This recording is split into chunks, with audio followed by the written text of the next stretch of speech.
नमस्कार दोस्तों, कलयुग के चमत्कार संतों की वाणी में आप सबका स्वागत है। दोस्तों, आज की वीडियो में हम जानेंगे कि मार्गशीर्ष अर्थात अगहन मास में पड़ने वाली शुक्ल पक्ष में पड़ने वाली मोक्षदा एकादशी के बारे में।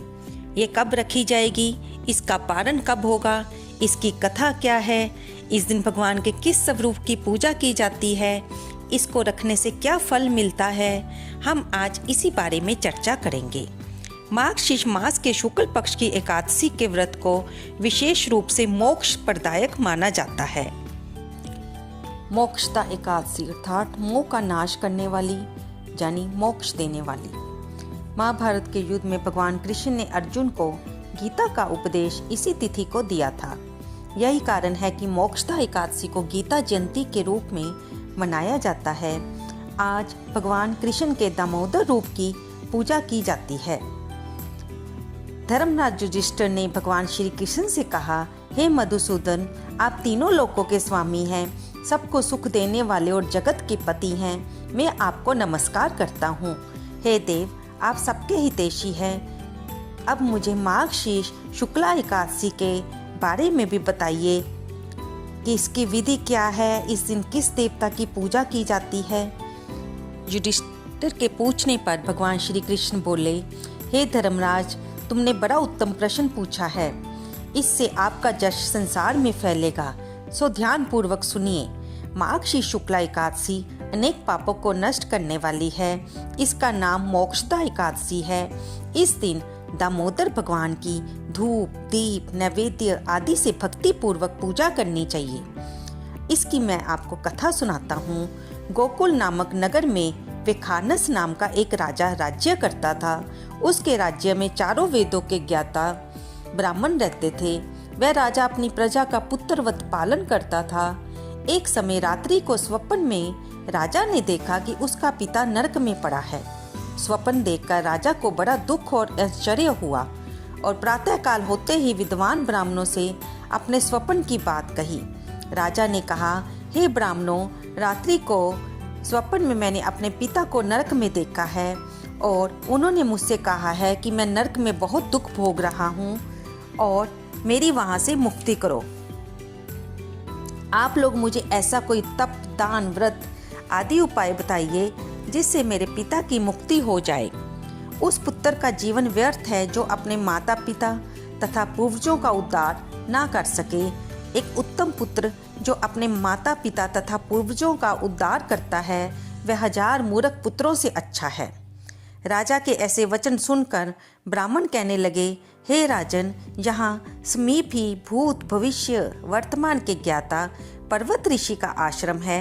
आपके प्रश्नों का उत्तर वे भली भांति दे सकते हैं। ऐसा सुनकर राजा पर्वत मुनि के आश्रम में गए। उस आश्रम में अनेकों शांत चित्त योगी और मुनि तपस्या कर रहे थे। उसी जगह चारों वेदों के ज्ञाता साक्षात ब्रह्मा के समान पर्वत मुनि भी बैठे थे। राजा ने उनको साष्टांग प्रणाम किया।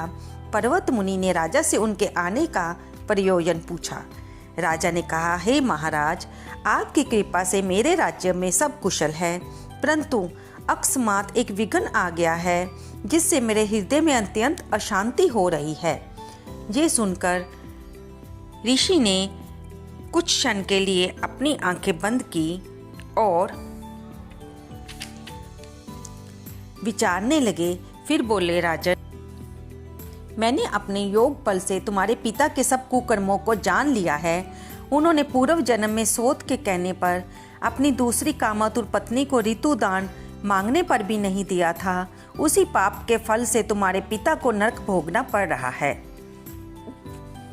तब राजा बोले, हे महात्मन, मेरे पिता के उद्धार के निमित्त कोई उपाय बताइए। पर्वत मुनि बोले, हे राजन, मार्गशीर्ष शुक्ला एकादशी को उपवास करके उसके पुण्य को अपने पिता को संकल्प कर देना। उस एकादशी के पुण्य के प्रभाव से अवश्य ही आपके पिता की मुक्ति होगी।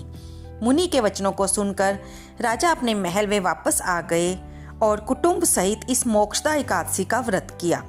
फिर उस उपवास के पुण्य के प्रभाव से राजा के पिता को नरक से मुक्ति मिल गई और वह स्वर्ग चले गए। मार्गशीर्ष मास के शुक्ल पक्ष की इस मोक्षदा एकादशी को व्रत करने के से समस्त पाप नष्ट हो जाते हैं और अंत में स्वर्गलोक की प्राप्ति होती है। इस व्रत को बढ़कर मोक्ष देने वाला अन्य कोई व्रत नहीं है। इस कथा को पढ़ने तथा सुनने से वाजपेय यज्ञ का फल मिलता है। ये व्रत मोक्ष देने वाला तथा चिंतामणि के समान सभी चिंताओं को दूर करने वाला है। ऐसा कहकर भगवान श्री कृष्ण मौन हो गए। दोस्तों, इस दिन हमें ज़्यादा से ज़्यादा महामंत्र ओम नमो भगवते वासुदेवाय का जाप करना चाहिए। अगर हम व्रत ना भी रख रहे हों तो भी इस महामंत्र का जाप अत्यंत पुण्यदायी होता है। दोस्तों, इस दिन भगवान श्री कृष्ण ने महाभारत के युद्ध में कुरुक्षेत्र के मैदान में गीता का ज्ञान भी दिया था। इसलिए इस दिन गीता जयंती भी मनाई जाती है, जो कि मानवता को नई दिशा देती है। इस बार 5159वीं गीता जयंती है। हमें इस दिन हो सके तो भगवत गीता का कोई ना कोई अध्याय जरूर पढ़ना चाहिए।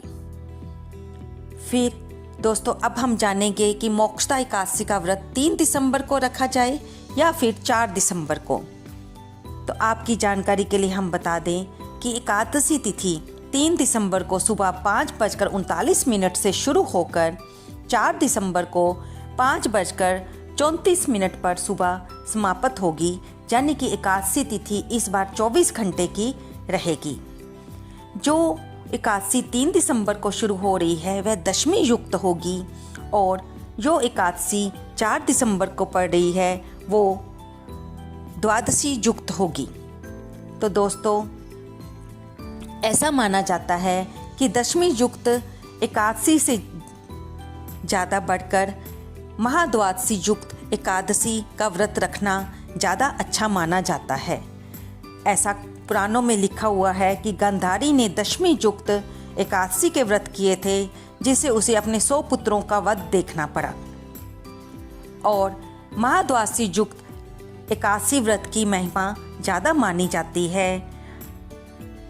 कुछ लोग 3 दिसंबर को रखने को कह रहे हैं और कुछ लोग 4 दिसंबर को एकादशी का व्रत मान रहे हैं। तो दोस्तों, आपको बता दें कि आप अपने समय के हिसाब से, स्थान के हिसाब से आपके गुरु जिस दिन व्रत रख रहे हैं उस दिन आप व्रत रखें।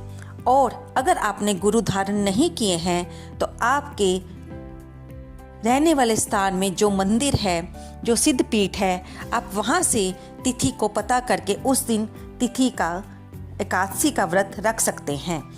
बाकी जानकारी में आपको बता दें कि श्री बांके बिहारी जी, राधा रमन बिहारी जी इस्कॉन टेम्पल गौड़िया मठ में 4 दिसंबर को एकादशी रखी जाएगी, लेकिन खाटू श्याम में एकादशी व्रत 3 दिसंबर को रखा जाएगा।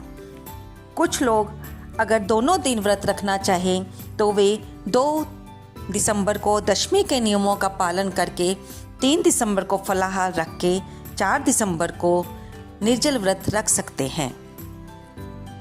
अगर ऐसा संभव नहीं है तो वे अपने समय के हिसाब से, स्थान के हिसाब से अपने यथाशक्ति 3 या 4 दिसंबर को व्रत रख सकते हैं।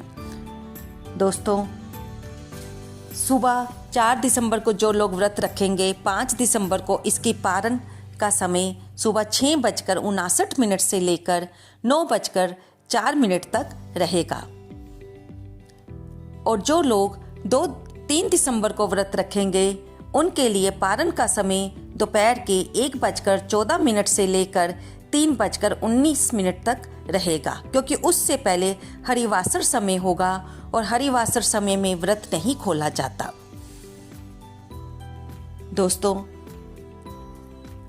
इस बार प्रदोष व्रत 5 दिसंबर को रखा जाएगा।